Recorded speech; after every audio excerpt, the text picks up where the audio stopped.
Baik, Assalamualaikum warahmatullahi wabarakatuh. Perkenalkan, nama saya Rita Devani, bisa dipanggil Rita.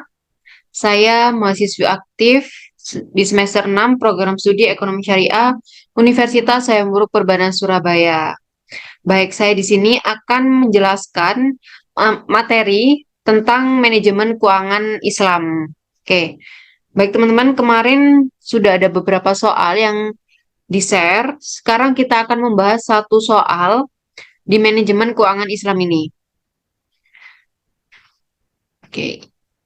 Nah, ini soalnya sudah saya masukkan ke Excel. Jadi di mana ada soal PT Sukses sedang mempertimbangkan usulan investasi yaitu proyek produksi dan menjual sepatu yang membutuhkan investasi awal sebesar 300 juta. Proyek ini diharapkan akan menghasilkan arus kas tahunan tahun satu dan 2 itu masing-masing sebesar 120 juta. Nah, kemudian tahun ketiga dan keempat itu masing-masing sebesar 150 juta. Kemudian, apabila biaya modal itu 15% per tahun, Anda diminta yang pertama, A, menentukan discounted payback period, kemudian menentukan NPV dan IRR masing-masing proyek. Kemudian yang B, Anda diminta untuk menentukan apakah usulan investasi tersebut menguntungkan atau tidak. Nah, kemudian yang C itu menganalisis bagaimana jika biaya modal itu menjadi 30%. Apakah yang terjadi dengan proyeksi kelayakan usulan investasi di atas? Seperti itu. Oke, kita bahas satu-satu ya, teman-teman. Oke, ini sudah saya jawab di tabel Excel yang rekan-rekan lihat. Jadi, teman-teman harus membuat tabelnya terlebih dahulu, kemudian memasukkan dari tahun pertama sampai tahun keempat. Kemudian memasukkan investasi awalnya minus 300. Kenapa minus? Karena investasi awal itu pasti minus ya teman-teman. Jadi minus 300 juta. Kemudian tahun satu 2 itu masing-masing 120 juta. Kemudian tahun 3 dan keempat itu masing-masing 150 juta. Seperti itu. Oke. Kemudian kita ke yang pertama ya teman-teman. Anda diminta untuk menentukan discounted payback period. Oke. Eh, kita di sini coba menjawab bersama ya. Oke, jadi untuk mencari discounted payback period ini kita menggunakan rumus present value. Nah, jadi rumusnya kita coba bareng-bareng ya teman-teman. Kita masukkan PV, kemudian kita masukkan rate-nya. Rate-nya modal kerja 15%, 15%. Kemudian kita kunci teman-teman. Harus kita kunci. Kemudian kita masukkan N-nya ini. Kemudian PMT-nya kita lewati. Kita langsung ke FV. Tidak lupa kita kasih minus 120. Oke. Nah, ini hasilnya teman-teman. Langsung kita tarik ke bawah. Oke, tetap ya teman-teman. Jadi ini hasilnya untuk discounted payback period. Oke. Oke, selanjutnya kita akan mencari NPV sama IRR. Nah, di sini NPV sama IRR sudah ketemu ya jawabannya. Jadi untuk rumus mencari NPV itu eh, kita coba bareng-bareng ya. Jadi menggunakan rumus NPV itu sama seperti yang tadi discounted itu. Jadi kita masukkan NPV, kemudian kita masukkan rate-nya, modal kerjanya itu 15%. Ini ya teman-teman. Terus kemudian value-nya kita masukkan dari tahun pertama, dari tahun satu sampai tahun keempat. Dan kita masukkan investasi awalnya, minus 300, seperti itu. Nah, jadi hasilnya ini seperti ini, 79 juta sekian. Itu untuk NPV-nya dan IRR-nya ketemu 27%. Nah, ini cara mencari IRR-nya. Itu IRR rumusnya ya teman-teman sama dengan IRR terus buka kurung itu value-nya itu dimasukkan semua dari tahun pertama sampai tahun akhir. Seperti itu. Kemudian tutup kurung, kita jumlah. Nah, hasilnya 27%. Seperti itu. Oke, itu ya teman-teman untuk menjawab soal yang pertama. Soal yang A. Untuk soal yang B, menentukan apakah usulan investasi tersebut itu menguntungkan atau tidak. Nah, jawabannya apa teman-teman? Jawabannya adalah menguntungkan.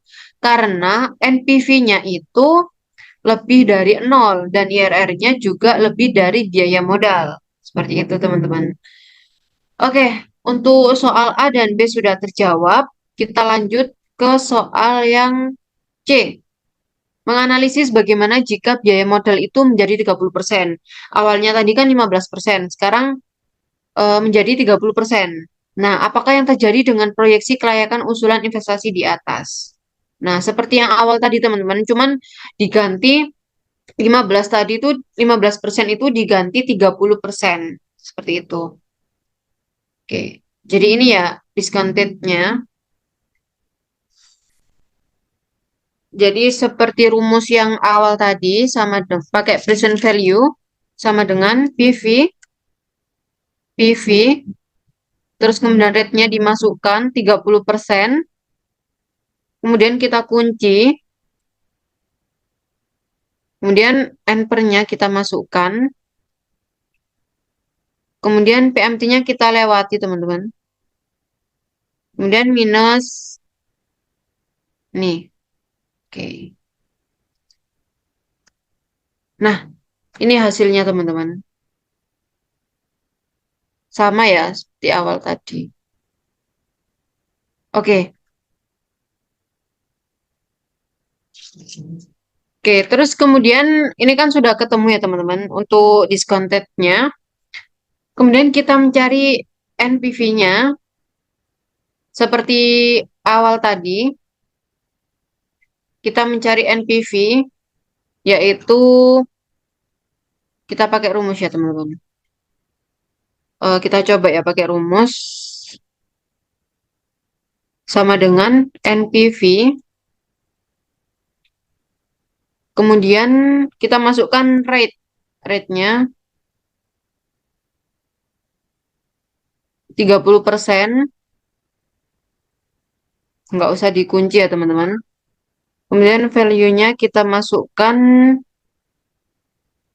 dari tahun pertama sampai tahun terakhir. Kemudian tutup kurung, ditambah, ditambah. Nah, ini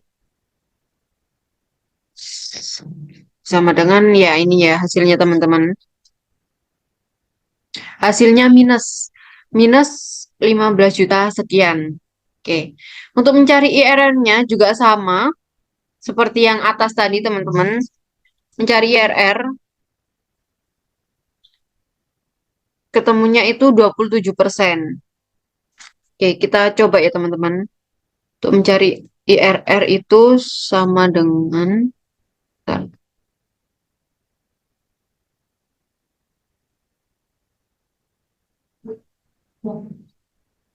Untuk mencari IRR itu gampang ya teman-teman. Jadi kita tinggal sama dengan IRR. Kemudian kita masukkan values-nya dari semua tahun ya. Mulai dari tahun 0 sampai tahun terakhir. Oh sorry salah-salah. Nih. Nah, kita masukkan, kita tutup kurung sama dengan nah hasilnya 27%. Seperti itu. Oke, terus kemudian soalnya tadi menganalisis bagaimana jika biaya modal menjadi 30%. Apakah yang terjadi dengan proyeksi kelayakan usulan investasi di atas? Nah, jadi teman-teman, kesimpulannya untuk yang jika biaya modal itu menjadi 30%, itu jawabannya usulan jika 30% usulannya. Jadi kesimpulannya jika usulan atau biaya modalnya itu tadi 30% itu tidak diterima. Karena apa? Jadi apabila apabila NPV itu lebih dari 0, maka investasi tersebut itu layak untuk dijadikan atau perusahaan tersebut itu menguntungkan, teman-teman. Nah, juga apabila IRR itu lebih besar dari biaya modal, maka dapat diterima juga. Nah, namun sebaliknya, teman-teman, seperti yang jawaban C ini. Namun, jika sebaliknya, jika NPV-nya itu kurang dari 0 atau minus, dan IRR-nya itu tidak lebih dari biaya modal, maka perusahaan tidak layak untuk dijalankan. Atau investasi tersebut itu tidak menguntungkan, seperti itu. Nah, ini bisa kita lihat kan teman-teman, IRR-nya itu 27%, sedangkan harusnya itu harus lebih dari 30%, seperti itu. Jadi, seperti itu tadi ya teman-teman untuk kesimpulannya. Oke, mungkin cukup sekian ya teman-teman penjelasan dari saya. Semoga bisa dapat dipahami dan semoga teman-teman UTS-nya bisa dilancarkan, bisa diberikan kemudahan. Amin amin ya rabbal alamin dan mendapatkan nilai yang memuaskan. Oke, cukup sekian yang dapat saya sampaikan teman-teman. Terima kasih. Wassalamualaikum warahmatullahi wabarakatuh.